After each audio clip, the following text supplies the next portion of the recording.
ان العبد اذا اعترف ثم تاب تاب اللہ علیہ. میرے حبیب نے فرمایا بندہ جب رو کے کہتا ہے نا یا اللہ غلطی ہو گئی معاف کر دے، فرمایا میرا مالک اسے فوراً ہی معاف فرما دیتا ہے. تو آ تو صحیح، تو آتا ہی نہیں. سنیں بڑی پیاری حدیث، بڑی خوبصورت حدیث، کنز المال میں دیگر کتب احادیث میں ہے.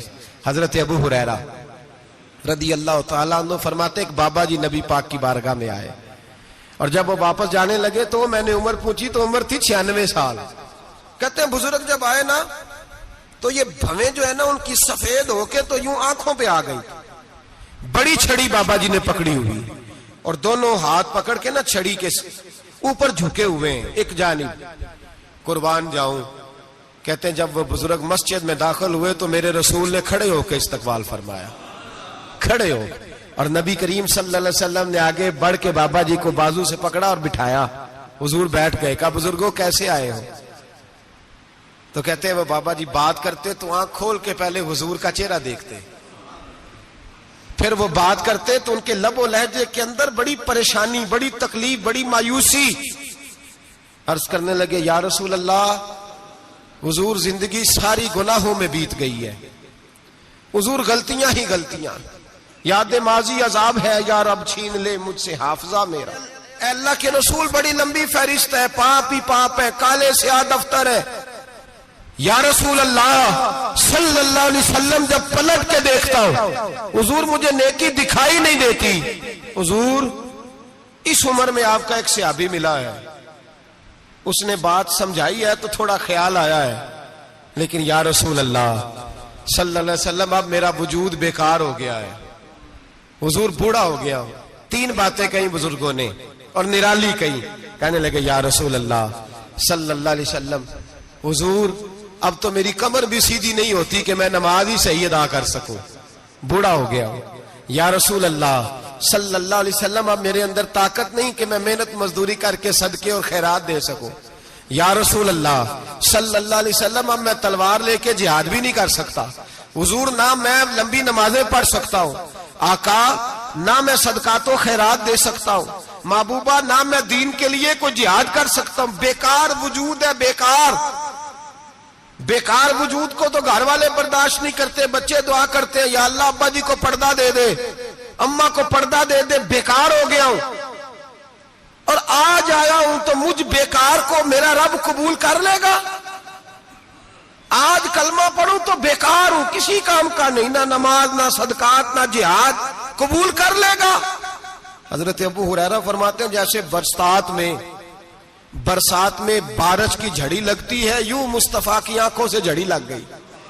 حضور کھل کے روئے، کھل کے. اور میرے حبیب پاک نے فرمایا بزرگوں بڑے مجاہد ہیں، دین کے لیے جہاد کرنے والے بڑے ہیں، رب کریم کو آپ کی تلوار کی اتنی حاجت نہیں. اور فرمایا اس کے خزانے کوئی خالی تو نہیں کہ آپ ہی گویا صدقہ دیں گے تو بھرے جائیں گے. اور فرمایا پھر رب کریم کی شان میں اضافہ نہیں کرتی عبادتیں، وہ تو بندے کو نفع دیتی ہیں.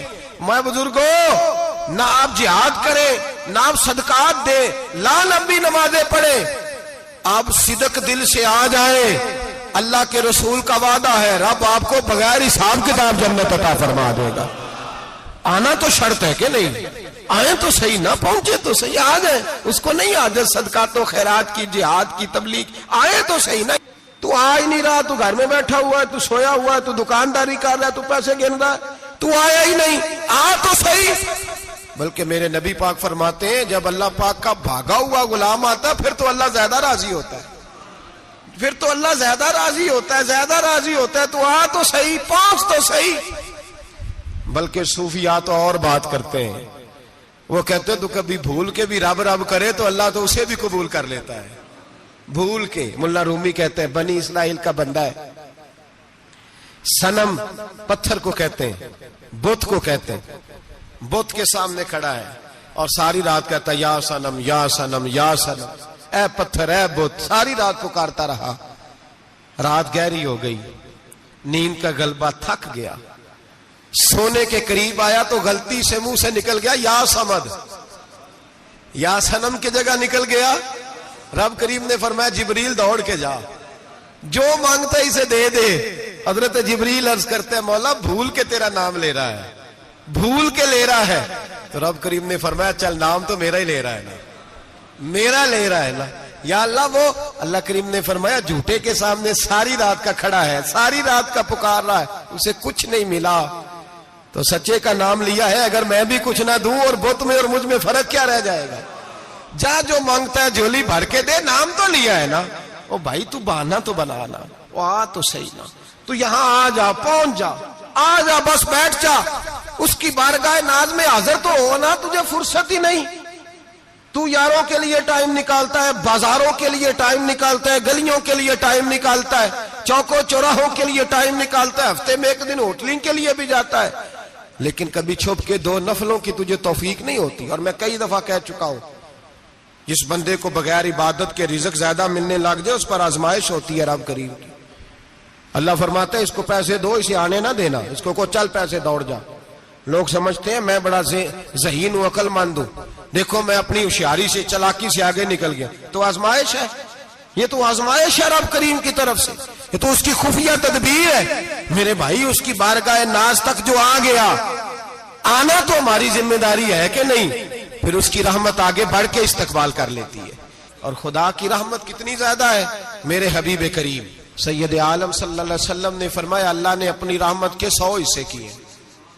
حضور فرماتے ہیں 1 حصہ اللہ نے دنیا میں نازل کیا ہے۔ کتنا؟ 1 حصہ۔ فرمایا یہ جو ماں بیٹے سے پیار کرتی ہے، باپ بیٹے کے لیے مزدوری کرتا ہے، جو بہن بھائی کے لیے روتی ہے، یہ جو بیوی شوہر کے لیے دعا مانگتی ہے، یہ جو بچے ماں باپ سے پیار کرتے ہیں، فرمایا یہ اس 1 رحمت کا نتیجہ ہے، 1 رحمت کا نتیجہ۔ تو صحابہ کہنے لگے یا رسول اللہ وہ 99 کدھر ہیں؟ نبی پاک نے فرمایا رب کریم نے سنبھالی ہوئی ہے، قیامت کے دن تمہیں عطا فرمائے گا۔